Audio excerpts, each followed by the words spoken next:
Au nom du Père et du Fils et du Saint-Esprit. Amen. Le Seigneur soit avec vous, chers frères et sœurs, et avec votre esprit. Seigneur Jésus, tu nous redis aujourd'hui dans ta parole, ne craignez pas. Quand la peur nous envahit, quand nous avons parfois l'impression d'être incompris ou rejetés à cause de notre foi, rappelle-nous que nous avons du prix à tes yeux et que pas un seul cheveu de notre tête n'échappe à ton regard. Dieu notre Père, toi qui as délivré le pauvre des mains des méchants, fais grandir en nous la confiance du prophète Jérémie.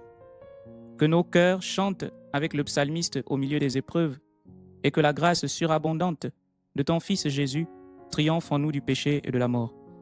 Saint-Esprit, donne-nous, nous t'en supplions, le courage de rendre témoignage au Christ devant les hommes, afin qu'un jour, il nous reconnaisse devant son Père qui est dans les cieux. Nous te le demandons à toi qui vis et règnes maintenant, et pour les siècles des siècles. Amen. Lecture de l'Évangile de Jésus-Christ selon saint Matthieu. En ce temps-là, Jésus disait à ses apôtres, « Ne craignez pas les hommes. Rien n'est voilé qui ne sera dévoilé, rien n'est caché qui ne sera connu. Ce que je vous dis dans les ténèbres, dites-le en pleine lumière. Ce que vous entendez au creux de l'oreille, proclamez-le sur les toits. Ne craignez pas ceux qui tuent le corps sans pouvoir tuer l'âme. Craignez plutôt celui qui peut faire périr dans la géhenne l'âme aussi bien que le corps. 2 moineaux ne sont-ils pas vendus pour un sou? Or, pas un seul ne tombe à terre sans que votre Père le veuille. Quant à vous, même les cheveux de votre tête sont tous comptés. Soyez donc sans crainte, vous valez bien plus qu'une multitude de moineaux. Quiconque se déclarera pour moi devant les hommes, moi aussi je me déclarerai pour lui devant mon Père qui est aux cieux. Mais celui qui me reniera devant les hommes, moi aussi je le renierai devant mon Père qui est aux cieux. Acclamons la parole de Dieu, louange à toi Seigneur Jésus. Frères et sœurs bien-aimés, aujourd'hui nous sommes arrivés au 12e dimanche du temps ordinaire de l'année liturgique A. Et les lectures que nous méditons aujourd'hui nous conduisent au cœur d'un combat que nous tous sommes censés mener et que nous connaissons. Le combat entre la peur et la confiance. Nous le voyons, Jérémie, le prophète dans la première lecture, est persécuté à cause de sa foi, de son appartenance au Seigneur. Et à sa suite, le psalmiste va crier sa détresse à Dieu. Jésus, dans la page d'Évangile, prépare ses disciples que nous sommes aux adversités que nous rencontrerons. Tandis que saint Paul, dans la deuxième lecture, nous rappelle que la grâce du Christ est et sera toujours plus forte que le péché de notre humanité. Alors, frères et sœurs, s'il y a quelque chose d'assez fondamental que nous pouvons retenir pour notre méditation dominicale de ce jour, c'est que celui ou celle d'entre nous qui met sa confiance en Dieu ne sera jamais abandonné de lui, même lorsqu'il passe par des épreuves. Permettez-nous de faire un arrêt sur la page de la première lecture de ce jour dans Jérémie au chapitre 20. Nous voyons le prophète Jérémie qui est en proie à l'hostilité, à la moquerie et à la solitude. Il entend autour de lui des menaces et des accusations. Pourtant, au cœur même de sa souffrance, il fait une véritable profession de foi envers Dieu. Il dit « Le Seigneur est avec moi ». La foi, chers frères et sœurs, nous le savons, n'est pas absence d'épreuves ou de difficultés. Au contraire, c'est l'assurance et la ferme conviction de la présence de Dieu dans nos cœurs et nos vies au milieu de toutes ces épreuves. Et les pères de l'Église ont souvent vu dans la figure du prophète Jérémie une préfiguration du Christ lui-même, qui sera rejeté par les siens, qui sera accusé injustement, mais totalement dévoué et abandonné à la volonté de Dieu son Père.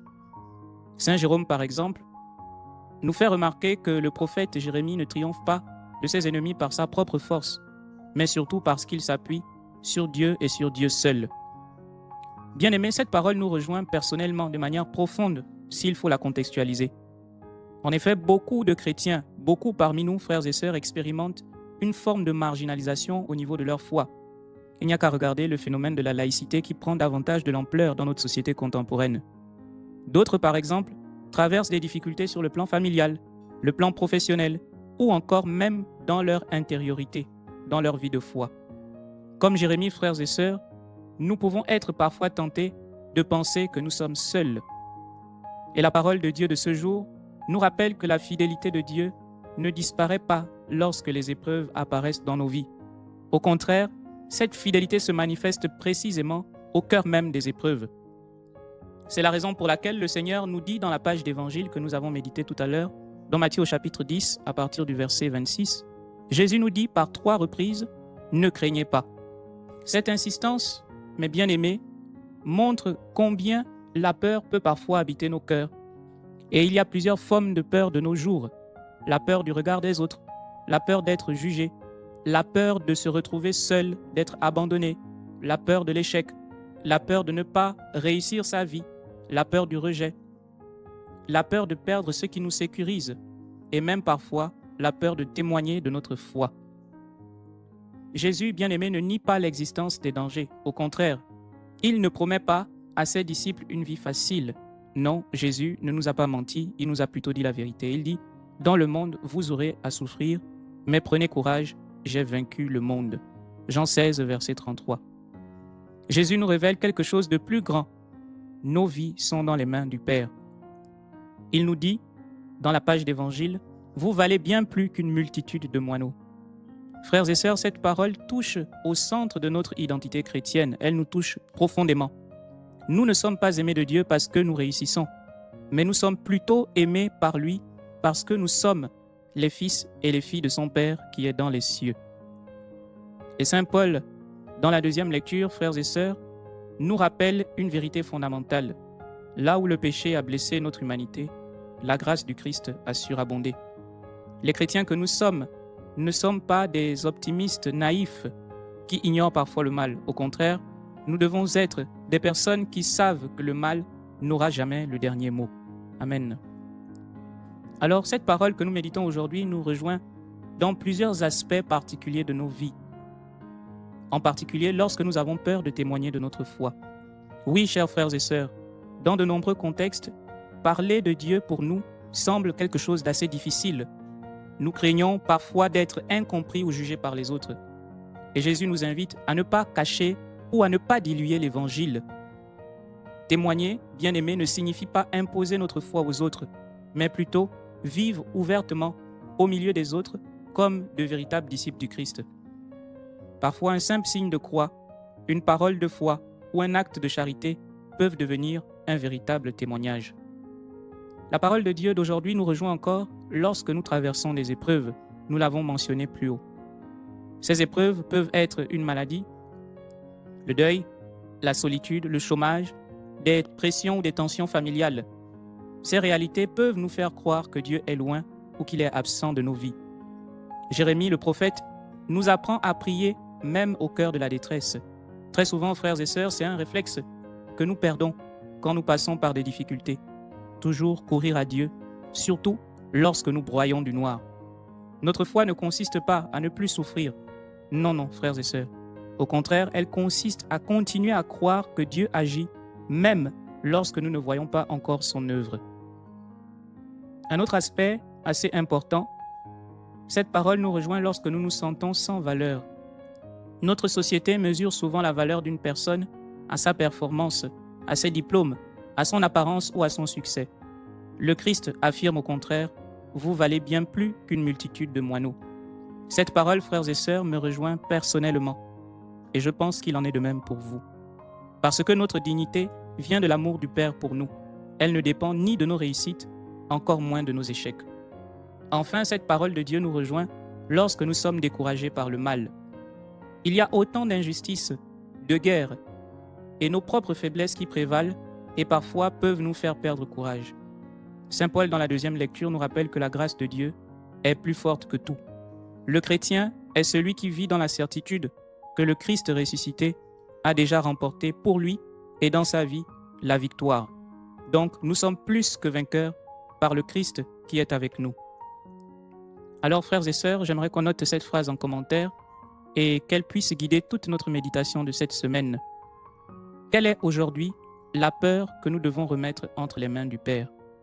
À chacun de se poser cette question. Quelle est aujourd'hui cette peur que je dois remettre totalement, que je dois offrir au Seigneur Dieu? Et le Seigneur nous dit, ne crains pas, car tu as du prix à mes yeux. Alors, à la suite du prophète Jérémie, nous pourrons dire tous ensemble, le Seigneur est avec moi. Et cette certitude de la présence de Dieu à nos côtés transformera peu à peu transformera progressivement nos peurs en confiance, notre découragement en espérance et notre silence en témoignage. Amen. Prions le Seigneur. Fais-nous vivre à tout moment, Seigneur, dans l'amour et le respect de ton saint nom. Que ton esprit nous aide à véritablement prendre conscience de ta présence dans nos vies et dans nos cœurs, surtout au milieu des épreuves, toi qui te fais toujours présent, même dans la brise légère.